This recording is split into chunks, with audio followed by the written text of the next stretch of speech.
আর নবী মেরাজত গিয়ে উম্মতরে ন বলে তো যারা আরা নির্বাচন করি সংসদত ফাড়াইও এটার হাসা আরার অনুরোধ হইলি অনরা আরারা ন বলিবেন পার্লামেন্টে ৩০০ সংসদীয় আসন প্রার্থী যারা সেখানে বসবেন আল্লাহ রাসূল সাল্লাল্লাহু আলাইহি ওয়াসাল্লাম যেদিন মেরাজ শরীফে গিয়েছেন সেদিন নবী মুস্তাফা উম্মতকে বলে নাই সংসদীয় আসন প্রার্থী যারা আপনারা বাংলার মসজিদে বসবেন আপনারাও জনগণকে বলবেন না।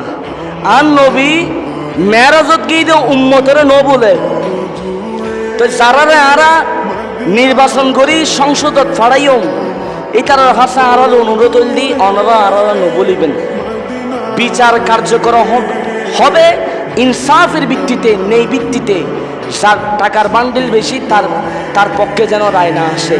সংসদীয় প্রার্থী যাদেরকে আপনারা মনোনয়ন করবেন যাদেরকে ভোট দিবেন তাদের কাছে ইনসাফ আছে কিনা তাদের কাছে আমানতদারিতা আছে কিনা একটু লক্ষ্য রাখবেন বাবা। আপনারা ভোট দিবেন কিন্তু মনে রাখবেন না 500 টাকার 60 টাকা বাই দিল আমি তাকে ভোট দিব এরকমটা বাবা করবেন না।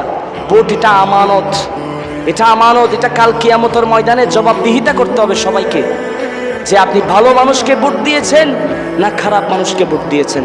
আজকে দেখেন মুসলিম নিধন হচ্ছে মুসলমানের ভোট পেয়ে। যে মুসলমানরা যে ইহুদিদেরকে আজকে ভোট দিয়ে জয়যুক্ত করে সেই ইহুদিরা প্রথমে এসে মুসলমানদেরকে মারে, সেখানে আপনি আর আমি কোথায়? তো সুতরাং ভোট তাকে দিবেন যে আল্লাহর ঘর মসজিদের হেফাজত করতে পারবে, তাকে ভোট দিবেন না যে মসজিদকে মন্দির বানায়, যে মন্দিরকে মসজিদ বানায় তাকে ভোট দিবেন না।